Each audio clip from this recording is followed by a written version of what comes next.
Assalamualaikum warahmatullahi wabarakatuh. Perkenalkan, nama saya Ektavia Amaliatus Solihah.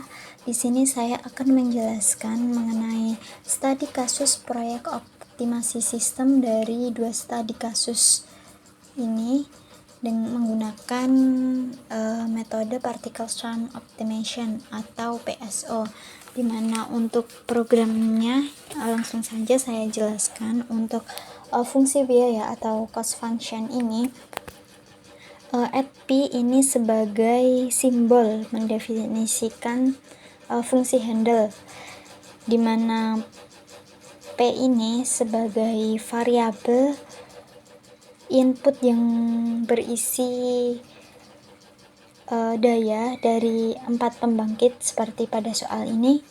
Input output characteristic of power plant kita masukkan. Kemudian untuk penalty ini menunjukkan penalty function atau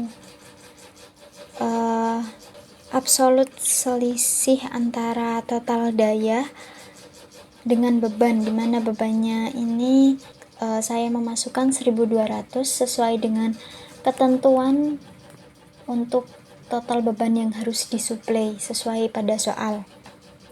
Kemudian ini untuk NVAR ini ada 4 variabel ya, dimana ada pembangkit 1 dan hingga pembangkit 4. Nah, saya masukkan 4 dan variabel minimum dan variabel maksimum.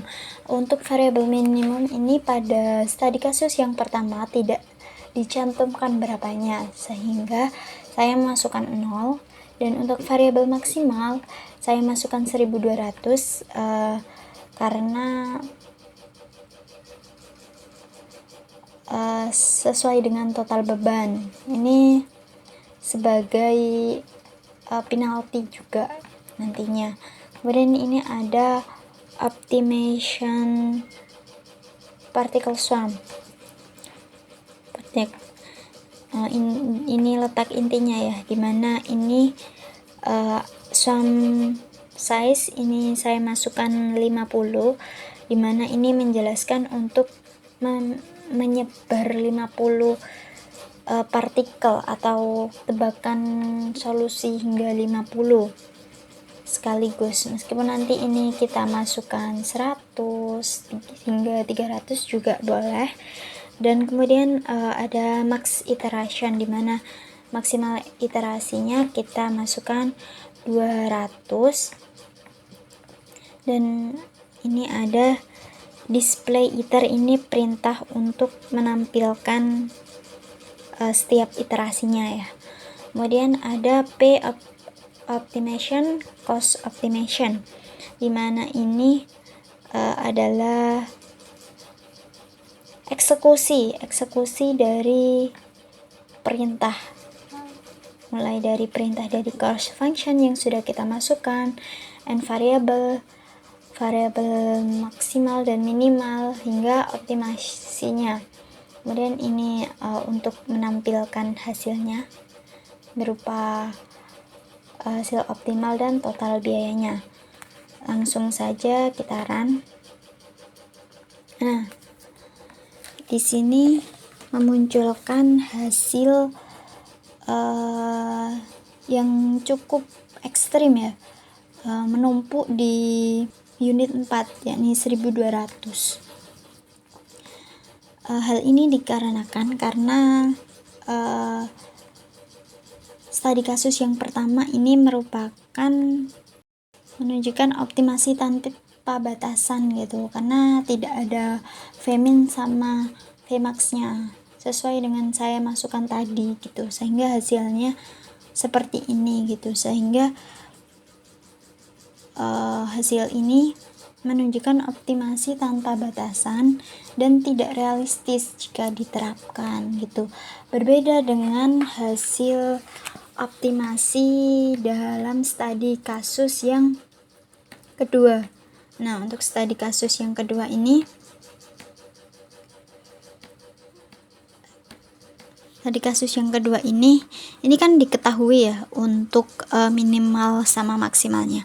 Untuk programnya kurang lebih sama, namun di sini saya hanya mengubah di variabel minimal dan maksimalnya sesuai dengan soalnya. Ini ya, untuk variabel minimal ada 150, 50, 50 dan 50, dan variabel maksimalnya 600, 400, 200 hingga 350. Kemudian langsung saja kita run juga.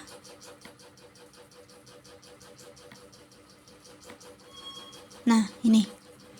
Maka memunculkan hasil PSO, ada angkanya gitu sesuai dengan perintah atau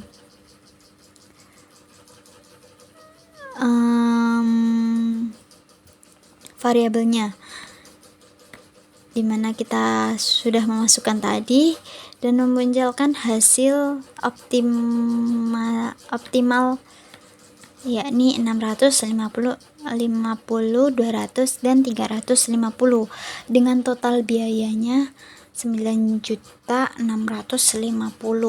Ini sedikit lebih besar dari perhitungan manual saya menggunakan metode language multiplier.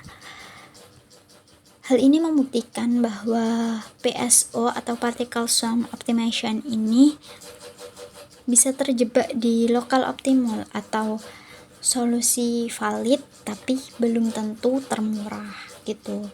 Jadi untuk hasilnya ini jika dibandingkan dengan perhitungan manual menggunakan metode language multiplier, hasilnya lebih optimal dengan metode language multiplier gitu. Jadi untuk batasan itu sangat diperlukan ya, karena jika tanpa batasan maka hasilnya seperti tadi menumpuk pada salah satu unit saja, berbeda dengan ini yang hasilnya lebih bagus atau lebih baik. Jadi studi kasus yang kedua ini lebih